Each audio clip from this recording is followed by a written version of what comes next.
हमारी भी यही मंशा है कि सरकार को अब स्कूल खोल देने चाहिए, क्योंकि यदि ये साल खराब बच्चों का हुआ तो एक साल का शिक्षा में गैप आ जाएगा जो कभी भी पूरा नहीं होगा। एकदम से स्कूलों को बंद करना ये अनुचित है। प्राइवेट स्कूलों में कहीं भी एक भी कोरोना का मरीज नहीं हुआ। आप और गाइडलाइंस लेके आइए, हम उनको फॉलो करने के लिए तैयार हैं, परंतु ये तो कोई मतलब नहीं कि आप सारे स्कूल बंद कर देंगे। प्राइवेट स्कूलों के प्रति सरकार की कोई मंशा और है।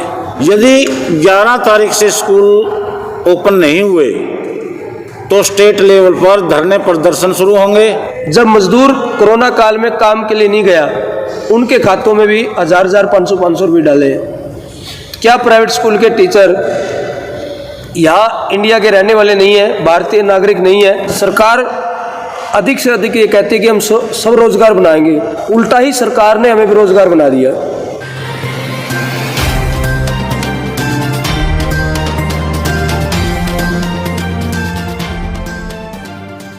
का मुख्य विषय है इस कोरोना महामारी में स्कूल कैसे खोले जाएं, क्योंकि लंबे समय तक यदि स्कूल बंद किए गए तो इसमें बच्चे हैं जो मानसिक बीमारी की ओर भी चले जाएंगे, क्योंकि जिस प्रकार दूध पीते बच्चे को माता से दूर काफ़ी समय तक नहीं रखा जाता, उसी प्रकार मतलब बच्चों को शिक्षक और शिक्षा से दूर भी नहीं रख सकते हम। लंबे खोल देने चाहिए, क्योंकि यदि ये साल खराब बच्चों का हुआ तो एक साल का शिक्षा में गैप आ जाएगा जो कभी भी पूरा नहीं होगा। पीछे एक मुझे बात याद आती है, द्वितीय विश्व युद्ध के बाद जब इंग्लैंड के प्रधानमंत्री ने बजट पेश करवाया, वहाँ वित्त मंत्री ने जब बजट पेश किया, युद्ध के कारण सभी मदों में कटौती कर दी गई, लेकिन शिक्षा के बजट में एक नए पैसे की कटौती नहीं की। विपक्ष ने बड़ा हंगामा किया कि भाई और मदों में कटौती की तो इसमें भी कटौती कर देनी चाहिए थी।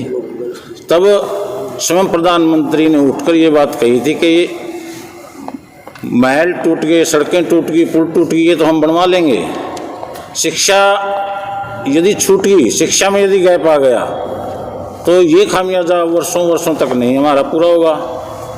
इसलिए सरकार को भी ध्यान देना चाहिए कि एक साल यदि गैप आ गया शिक्षा में तो वो बहुत खतरनाक साबित होगा।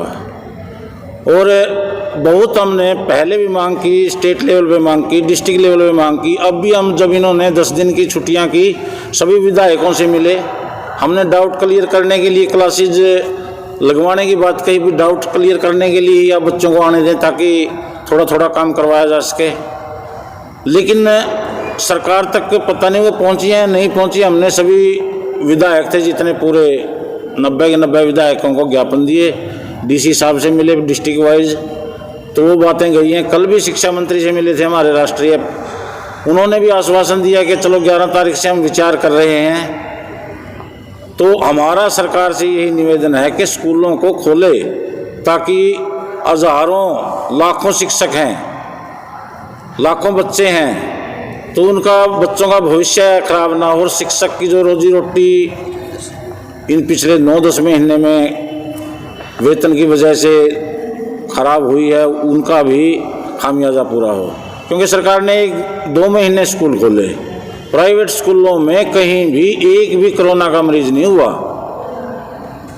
और एकदम अचानक बंद कर देना, बड़े स्मूथली तरीके से पढ़ाई भी शुरू हो चुकी थी, बच्चे भी आने शुरू हो चुके थे, किसी प्रकार की कोई शिकायत नहीं थी। किसी एक में या 2 में कहीं भी 2 कोरोना के मरीज मिले, सरकार ने एक बार कहा था कि जिस स्कूल में 2 मरीज मिल गए उन बच्चों को भेज देंगे, 7 दिन 10 दिन का रहेंगे, नहीं आएंगे, या उस स्कूल को 2-4 दिन के लिए बंद कर देंगे। लेकिन अचानक पूरे हरियाणा के स्कूलों को बंद करना, इससे तो हमें अब तो ये लगने लगा कि प्राइवेट स्कूलों के प्रति सरकार की कोई मंशा और है। तो हम प्रेस के माध्यम से, आप लोगों के माध्यम से सरकार को ये बात पहुंचाना चाहते हैं कि सरकार स्कूलों के बारे में जल्दी निर्णय ले, खोलने के बारे में गाइडलाइन दे और स्कूलों को जल्दी खोले। यदि 11 तारीख से स्कूल ओपन नहीं हुए तो स्टेट लेवल पर धरने प्रदर्शन शुरू होंगे। और आंदोलन की अगली तैयारियां शुरू होंगी। हम सरकार को सीधे शब्दों में कहना चाहते हैं कि अब हद हो चुकी है, ना कोई कोरोना है, ना कोई कोरोना नाम की हरियाणा प्रदेश में बीमारी है, क्योंकि बीमारी तो ये राष्ट्रीय स्तर पे भी कोई नहीं है। आज तक कोई वैक्सीन नहीं, कोई दवाई नहीं, लाखों कोरोना पॉजिटिव हो ठीक हो गए बगैर दवाई के। इसलिए ये नहीं मानते कि ये इस तरह की कोई भयानक बीमारी है, और यदि है भी तो हमारे प्रदेश में तो इम्यूनिटी लोगों में बहुत ज़्यादा है। ये उन ठंडे प्रदेशों में और विदेशों में जो पैकेट बंद खाना खाते हैं उनमें तो यह बीमारी आ सके, हमारे लोगों में ऐसी बीमारी नहीं है, क्योंकि इस बात का प्रमाण साबित कर चुके हैं। 2 महीने बच्चे स्कूलों में आए, किसी प्रकार के किसी के कोरोना नाम की कोई बीमारी नहीं हुई। इसलिए हमारा सरकार से आग्रह है कि जल्दी से जल्दी स्कूल खोले, ताकि हम आने वाले समय में संघर्ष करने। इस कोविड-19 ने स्कूलों के ऊपर एक वर्स्ट इफेक्ट डाला है। स्कूल खोले गए, सभी ने बहुत मेहनत की, टीचर्स ने, उसके बाद एकदम से स्कूलों को बंद करना ये अनुचित है। बंद करने से तो आप किसी व्यवस्था को नकार रहे हैं। बिल्कुल उसके ऊपर आप और गाइडलाइंस दे सकते हो, स्कूलों के नियम आप करड़े कर सकते हो, और ज़्यादा हार्ड रूल्स लेके आइए। वैसे तो जो भी गाइडलाइंस थी, चाहे बच्चों को सैनिटाइज करने का काम हो, मास्क डिस्ट्रीब्यूशन का काम हो, सोशल डिस्टेंसिंग का काम हो, या थर्मल स्कैनिंग का हो, हम सब ने सारे फॉलो किए हैं। पर फिर भी अगर उसके बावजूद भी आप देखते हैं कि बच्चे स्कूलों में कोरोना पॉजिटिव पाए जा रहे हैं, आप और गाइडलाइंस लेके आइए, हम उनको फॉलो करने के लिए तैयार हैं। परंतु ये तो कोई मतलब नहीं कि आप सारे स्कूल बंद कर देंगे। आप इस व्यवस्था को चेंज भी कर सकते हैं कि जिस स्कूल में आपको कोरोना पॉजिटिव बच्चे पाए जाएंगे, आप उसको सप्ताह 10 दिन के लिए बंद कर सकते हैं। प्राइवेट स्कूल्स के ऊपर वहाँ पढ़ाने वाले शिक्षकों के भविष्य को लेकर एक संकट पैदा हो गया है। शिक्षक जिसे कि एक देश का मुख्य स्तंभ माना जाता है, लेकिन मैं फिर भी ऐसे शिक्षकों को नमन करता हूँ कि वेतन ना मिलने की वजह से भी आज भी शिक्षक ऑनलाइन होमवर्क दे रहा है, कि विद्यार्थी देश का भविष्य है। ऐसे कैसे भविष्य बनेगा? आप देखिए पिछले 8 महीनों से विद्यार्थी स्कूलों से दूर हैं। मैं यही सरकार से एक बार रिक्वेस्ट करूंगा कि बच्चों के भविष्य से कृपया ऐसे खिलवाड़ ना करें। हम चाहते हैं, ये बच्चे हमें भी बहुत अच्छे लगते हैं, इनका स्वास्थ्य हम सबकी प्रायोरिटी है। हम तैयार हैं जो भी गाइडलाइंस आपके द्वारा दी जाएंगी उसको फॉलोअप करने के लिए। शिक्षा मंत्री जी का एक बयान आया हुआ था कि गवर्नमेंट स्कूल के विद्यार्थियों को टैबलेट दिया जाएगा। बहुत ही सराहनीय कदम है, आप दीजिए, वो आपके बच्चे हैं। शायद प्राइवेट स्कूल के विद्यार्थी आपके कोई रिस्पॉन्सिबिलिटी नहीं है, कोई बात नहीं, हम तैयार हैं रिस्पॉन्सिबिलिटी लेने के लिए। दीजिए उनको, प्लीज़ स्कूल में आने दीजिए, हम पढ़ाएंगे और हम जो भी गाइडलाइंस होंगी उनको फॉलो करेंगे। चाहे जब मजदूर कोरोना काल में काम के लिए नहीं गया, उनके खातों में भी 1000 500 रुपये डाले हैं। क्या प्राइवेट स्कूल के टीचर यहाँ इंडिया के रहने वाले नहीं हैं, भारतीय नागरिक नहीं है? क्या उनके बारे में सरकार ने नहीं सोचना चाहिए भाई इनकी आर्थिक सहायता की जाए? तो सरकार के द्वारा जो स्कूल बस के जो पैसेंजर टैक्स है, रोड टैक्स है, रूट परमिट है, जो हमें 6 साल का मिलता है उसमें, और उसके पासिंग फीस है जो प्रतिदिन का 50 रुपये जुर्माना क्यों लिया जा रहा है? तो हम आपसे चाहते हैं कि हमारी इस मांग को आप उठाएं कि जब स्कूल में जो स्कूल वैन है वो स्कूल के लिए प्रयोग ही नहीं हुई, वो खड़ी खड़ी एक जर्जर स्थिति में आ गई है, तो उनसे मतलब किस कारण से हमसे लिए जा रहे हैं? तो हम आपसे चाहते हैं कि हमारी इस मांग को आपके माध्यम से उठाया जाए।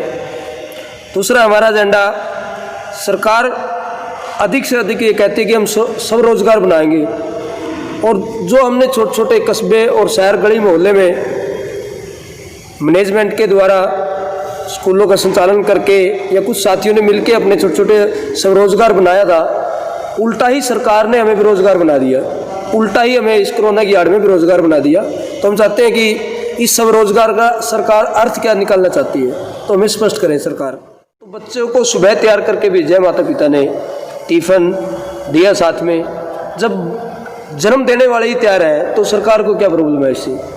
पिछली पंक्ति में बैठे हुए सरकार रोजगार नहीं दे सकती? नहीं, इन छोटे छोटे प्राइवेट स्कूलों ने उन व्यक्तियों को रोजगार दिया। देश का भविष्य बर्बाद करना है, उसकी शिक्षा नीति में बदलाव कर दो, क्योंकि शिक्षा नीति जिसकी कमज़ोर होगी वो देश पीछे हो जाएगा। और आज ऑल वर्ल्ड में इंडिया शिक्षा नीति में, एजुकेशन में सबसे आगे है। आज कितने हमारे शिक्षित युवा वर्ग विदेशों में नौकरी करने के लिए जाते हैं, डॉक्टर बनते हैं, अच्छी अच्छी पोस्टों पे हैं। आज अमेरिका इंग्लैंड है कि कोरोना काल के माध्यम की आड़ लेके कि शिक्षा से खिलवाड़ मत करें। जब उन्होंने ठेके खोल दिए, रैली खोल दी, रैली में कितने भी व्यक्ति जाएं, शादी ब्याह खोल दी, तो स्कूल खोलने में क्या प्रॉब्लम है? यदि सरकार स्कूल खोलने के लिए तैयार है तो हम भी उनके बराबर का पेन लेने के लिए तैयार है। बच्चे के स्कूल से घर ले आने के लिए, घर से स्कूल ले जाने के लिए तैयार। यदि बच्चों को कोई दिक्कत होती है तो हम अपने साधन में, यदि एम्बुलेंस भी ना देगी सरकार, तो हम अपने साधन में मेडिकल में ले जाने के लिए तैयार है बच्चों को।